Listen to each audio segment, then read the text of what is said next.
Welcome back to my channel. ഞാൻ വസ്ന സുബർ. ഇന്ന് ഞാൻ കുറച്ച് കൂടുതൽ ക്വാണ്ടിറ്റിയിൽ സേമിയ പായസം ഉണ്ടാക്കുന്നതിൻ്റെ റെസിപ്പി ആയിട്ടാണ് കേട്ടോ വന്നിട്ടുള്ളത്. കാരമൽ സേമിയ പായസത്തിൻ്റെ റെസിപ്പി ആയിട്ടാണ് വന്നിട്ടുള്ളത്. അപ്പം സേമിയ പായസം ഉണ്ടാക്കാൻ അറിയുന്നവർ തന്നെ ആയിരിക്കും കൂടുതൽ പേരും. എന്നാലും കുറച്ച് കൂടുതൽ ക്വാണ്ടിറ്റിയിൽ ഉണ്ടാക്കുന്നതിൻ്റെ വീഡിയോ ആണ് കേട്ടോ. അപ്പോൾ ഇത് ഉണ്ടാക്കാനായിട്ട് ആദ്യം തന്നെ എല്ലാ ഐറ്റംസും എടുത്തു വെച്ചിട്ടുണ്ട്. അപ്പോൾ ഞാനിവിടെ 400 ഗ്രാം സേമിയാണ് കേട്ടോ എടുത്തിട്ടുള്ളത്. അപ്പോൾ എല്ലാത്തിൻ്റെയും കറക്റ്റായിട്ടുള്ള മെഷർമെൻറ്റ് ഞാനിവിടെ ഡിസ്ക്രിപ്ഷൻ ബോക്സിൽ കൊടുത്തിരിക്കുക കേട്ടോ. അപ്പം അതിലേക്ക് ആവശ്യമുള്ള പാലെടുത്തിട്ടുണ്ട്. അപ്പം ഞാനിവിടെ 4 ലിറ്റർ പാലാണ് എടുത്തിട്ടുള്ളത്. അതിലേക്ക് 1.5 ലിറ്റർ വെള്ളമാണ് കേട്ടോ ഒഴിച്ചിട്ടുള്ളത്. എന്നിട്ട് അതൊന്ന് ചൂടാക്കാൻ വേണ്ടി വെച്ചിട്ടുണ്ട്. ആ ഒരു സമയത്ത് ഇതിലേക്ക് ആവശ്യമുള്ള ചവ്വരി ഒന്ന് വേവിക്കാൻ വേണ്ടി ഇട്ടിട്ടുണ്ട് കേട്ടോ. ഇനി ഈ പായസത്തിലേക്ക് ആവശ്യമുള്ള നട്ട്സ്, കാഷ്യൂവും റൈസിൻസും ഒക്കെ ഒന്ന് ഫ്രൈ ചെയ്ത് മാറ്റി വെക്കുന്നുണ്ട് കേട്ടോ. അപ്പോൾ ഈ ഒരു സേമിയ പായസത്തിലേക്ക് ഞാൻ മിൽക്ക് മെയ്ഡ് ചേർത്ത് കൊടുക്കുന്നില്ല കേട്ടോ. ഈ ഒരു രീതിയിൽ നമ്മൾ കാരമൽ ചെയ്തിട്ടൊക്കെ ഉണ്ടാക്കുന്ന സമയത്ത് നല്ല ടേസ്റ്റാണ് കേട്ടോ അത് കുടിക്കാൻ വേണ്ടിയിട്ട്. ഇനി നിങ്ങൾക്ക് മിൽക്ക് മെയ്ഡ് ചേർക്കണം എന്നുണ്ടെങ്കിൽ ഷുഗർ നമ്മൾ മെൽറ്റ് ചെയ്യുന്ന ആ ഒരു സമയത്ത് അതിലേക്ക് ചേർത്ത് കൊടുത്താൽ മതി കേട്ടോ. അപ്പോൾ അതാ കാഷ്യൂ റൈസിൻസൊക്കെ ഒന്ന് ഫ്രൈ ചെയ്ത് മാറ്റി വെച്ചിട്ടുണ്ട്. ഇനി ഞാനിതിലേക്ക് സേമിയം കൂടി ഒന്നിട്ടിട്ട് കുറച്ച് നേരം ഒന്ന് റോസ്റ്റ് ചെയ്തെടുക്കുന്നുണ്ട്. നമ്മൾ റോസ്റ്റ് ചെയ്തിട്ടുള്ള ആ ഒരു സേമിയാണ് വാങ്ങിയിട്ടുള്ളത്. എന്നാലും ഞാൻ ആ ഒരു ഗീലിട്ടിട്ട് കുറച്ച് നേരം ഒരു 3-4 മിനിറ്റ് നേരത്തേക്ക് ഒന്ന് ഇതുപോലെ എല്ലാം കൂടി ഒന്ന് ഫ്രൈ ചെയ്തെടുക്കാറുണ്ട് കേട്ടോ. ഇനി റോസ്റ്റ് ചെയ്യാത്തതാണെങ്കിൽ നിങ്ങൾ നല്ലവണ്ണം ഒന്ന് റോസ്റ്റ് ചെയ്തിട്ട് എടുക്കണം കേട്ടോ സേമിയ. ഇനി നമ്മൾ പായസം ഉണ്ടാക്കുന്ന ആ ഒരു പാത്രം വെച്ച് ചൂടാവുന്ന സമയത്ത് 2.5 കപ്പ് പഞ്ചസാര ചേർത്ത് കൊടുത്തിട്ടുണ്ട് കേട്ടോ. ഈ ഒരു പഞ്ചസാര നമുക്ക് കാരമൽ ചെയ്തെടുക്കണം. അപ്പോൾ പഞ്ചസാര ഇട്ട് കൊടുത്ത സമയം തന്നെ ഇളക്കരുത് കേട്ടോ. ഇതുപോലെ കുറച്ച് കഴിയുമ്പോൾ കാരമലായിട്ട് വരും. ഈ ഒരു സമയത്ത് വേണം നമ്മൾ എല്ലാം കൂടി ഇളക്കി യോജിപ്പിക്കാൻ വേണ്ടിയിട്ട് കേട്ടോ. അപ്പോൾ ഈ ഒരു കാരമൽ പായസം ഉണ്ടാക്കുന്ന സമയത്ത് എപ്പോഴും ശ്രദ്ധിക്കേണ്ട ഒരു സ്റ്റെപ്പ് എന്ന് പറയുന്നത് ഈ ഒരു ഷുഗർ കാരമൽ ചെയ്യുന്ന സമയത്താണ് കേട്ടോ. ഇത് കരിഞ്ഞു പോകാൻ വേണ്ടി ചാൻസ് ഉണ്ട്. അതുകൊണ്ട് നിങ്ങൾ എപ്പോഴും ശ്രദ്ധിച്ചിട്ട് വേണം ഈ ഒരു കാര്യം ചെയ്തെടുക്കാൻ വേണ്ടിയിട്ട്.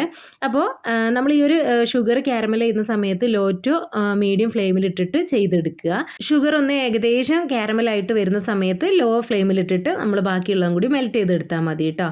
ഇപ്പോൾ അതാ ഷുഗറൊക്കെ മെൽറ്റായി വന്നിട്ടുണ്ട്. ഈ ഒരു സമയത്ത് ഇതിലേക്ക് ആവശ്യത്തിനുള്ള പാൽ ഒഴിച്ചു കൊടുക്കുക. അപ്പോൾ നിങ്ങൾ ഈ ഒരു സമയത്ത് പാൽ ഒഴിച്ചു കൊടുക്കുമ്പോൾ ചൂട് പാലാണ് നിങ്ങൾ ഒഴിച്ചു കൊടുക്കുന്നതെങ്കിൽ പെട്ടെന്ന് തന്നെ ആ ഒരു ഷുഗറൊക്കെ മെൽറ്റായിട്ട് കിട്ടും. ചൂടില്ലാത്ത നോർമൽ ടെമ്പറേച്ചറിലുള്ള പാലാണ് നിങ്ങൾ ഒഴിച്ചു കൊടുക്കുന്നതെങ്കിൽ നമ്മൾ കാരമൽ ചെയ്തിട്ടുള്ള ഒരു ഷുഗർ ഉണ്ടല്ലോ അത് കട്ട പിടിച്ച് പോകും കേട്ടോ. അപ്പോൾ കുഴപ്പമൊന്നുമില്ല. ഒരു മീഡിയം ഫ്ലെയിമിൽ ഇട്ട് കൊടുക്കുന്ന സമയത്ത് ആ ഒരു പാല് തിളക്കുമ്പം ആ ഒരു ഷുഗറൊക്കെ ഒന്ന് മെൽറ്റായിട്ട് കിട്ടും കേട്ടോ. ഇപ്പം ആ ഷുഗറൊക്കെ മെൽറ്റായി വന്നിട്ടുണ്ട്. ആ സമയത്ത് നമ്മൾ നേരത്തെ ഫ്രൈ ചെയ്ത് മാറ്റി വെച്ചിട്ടുള്ള സേമിയ ഉണ്ടല്ലോ അത് ഇതിലേക്ക് ചേർത്ത് കൊടുത്തിട്ടുണ്ട് കേട്ടോ. ഇനി ഇത് നല്ലവണ്ണം ഒന്ന് വെന്ത് വരട്ടെ. അപ്പോൾ ഈ ഒരു സമയത്ത് നിങ്ങൾക്ക് വേണമെന്നുണ്ടെങ്കിൽ ഈ സേമിയ വേറൊരു പാത്രത്തിൽ കുറച്ച് വെള്ളം ഒഴിച്ചിട്ട് വേവിച്ചെടുത്തിട്ട് ഇതിലേക്ക് ചേർത്ത് കൊടുക്കുക കേട്ടോ. ഇനി അതല്ല കുക്കറിൽ വേവിക്കണം എന്നുണ്ടെങ്കിൽ ആ ഒരു രീതിയിൽ നിങ്ങൾക്ക് വേവിച്ചെടുക്കാം. ഒരു വിസിൽ വരുന്നതിന് തൊട്ട് മുന്നേ ഓഫാക്കിയാൽ മതി കേട്ടോ. അപ്പം വലിയ സേമിയ ആണെങ്കിൽ നമ്മൾ കുനാഫ ഒക്കെ ഉണ്ടാക്കാൻ വേണ്ടിയിട്ട് വാങ്ങുന്ന ആ ഒരു സേമിയയിലാണ് ഉണ്ടാക്കുന്നതെങ്കിൽ അതിൻ്റെ ആവശ്യമില്ല. പാലിലേക്ക് തന്നെ ഇട്ട് കൊടുത്താൽ മതി കേട്ടോ. ഇനി ഈ ഒരു പാല് നല്ലവണ്ണം കുറുകി യോജിച്ച് വരട്ടെ കേട്ടോ. ഈ ഒരു സമയത്ത് ഇതിലേക്ക് നമ്മൾ ചവ്വരിയും കൂടി ചേർത്ത് കൊടുത്തിട്ടുണ്ട്. അതിൻ്റെ വീഡിയോ സ്കിപ്പായി പോയതാണ് കേട്ടോ. അപ്പോൾ ആ ഒരു സമയത്താണ് ഇട്ട് കൊടുത്തിട്ടുണ്ടായിരുന്നത്. ഇനി ഈ സമയത്ത് ഒരു പിഞ്ച് ഉപ്പ് പൊടി ചേർത്ത് കൊടുക്കുന്നുണ്ട് കേട്ടോ. എന്നിട്ട് എല്ലാം കൂടി നല്ലവണ്ണം മിക്സ് ആക്കിയിട്ട് കൊടുക്കുക. അതുപോലെ തന്നെ ഇതിലേക്ക് 1 ടീസ്പൂണ് ഏലക്കാപ്പൊടിയും കൂടി ചേർത്ത് കൊടുക്കുന്നുണ്ട്. ഏലക്കാപ്പൊടിക്ക് പകരം വാനില എസൻസ് വേണമെന്നുണ്ടെങ്കിൽ അങ്ങനെയും ചേർത്ത് കൊടുക്കുക കേട്ടോ. അതും നല്ല ടേസ്റ്റാണ്. ഞാനിവിടെ ഏലക്കാപ്പൊടിയാണ് കേട്ടോ ചേർത്ത് കൊടുത്തിട്ടുള്ളത്. ഇനി എല്ലാം കൂടി നല്ലവണ്ണം മിക്സ് ആക്കിയിട്ട് കൊടുക്കുക. ഈ ഒരു സമയത്ത് നേരത്തെ നമ്മൾ ഫ്രൈ ചെയ്ത് മാറ്റി വെച്ചിട്ടുള്ള ആ ഒരു കാഷ്യൂ റൈസിൻസൊക്കെ ഉണ്ടല്ലോ അതും കൂടി ചേർത്ത് കൊടുക്കുന്നുണ്ട് കേട്ടോ. ഇനി നിങ്ങൾക്ക് വേണമെന്നുണ്ടെങ്കിൽ പായസമൊക്കെ നല്ലവണ്ണം കുറുകി വന്നതിന് ശേഷം ചേർത്ത് കൊടുത്താലും മതി. ഇപ്പോൾ ഇതാ ഏകദേശം പായസം നല്ലവണ്ണം കുറുകി വന്നിട്ടുണ്ട് കേട്ടോ. ഇത്രയും മതി. ഇനി ഈ ഒരു പായസം തണുക്കും തോറും കുറുകി വരും കേട്ടോ. അപ്പം ഈ ഒരു സമയത്ത് നിങ്ങൾക്ക് ഫ്ലെയിം ഓഫ് ചെയ്യുക. നിങ്ങൾ ഇത് ഉണ്ടാക്കിയ ഉടനെ തന്നെയാണ് ഇത് നിങ്ങൾ കഴിക്കുന്നതെങ്കിൽ കുറച്ചും കൂടി ഒന്ന് വറ്റിച്ചിട്ട് നല്ലവണ്ണം ഒന്ന് കുറുക്കി എടുത്തിട്ട് ഫ്ലെയിം ഓഫ് ചെയ്താൽ മതി കേട്ടോ. ഇത് നമ്മൾ കുറച്ച് കഴിഞ്ഞിട്ടാണ് ഉപയോഗിക്കുന്നത്. അതുകൊണ്ട് ഈ ഒരു സമയത്ത് ഫ്ലെയിം ഓഫ് ചെയ്തിട്ടുണ്ട്. ഇപ്പോൾ ഇതാ ആ ഒരു പായസത്തിൻ്റെ ആ ഒരു ചൂടൊക്കെ ഒന്ന് പോയിട്ടുണ്ട് കേട്ടോ. നല്ലവണ്ണം കുറുകി വന്നിട്ടുണ്ട്. അപ്പം അതിൻ്റെ ആ ഒരു ടെക്സ്ചർ ഈ ഒരു രീതിക്കാണ് കേട്ടോ.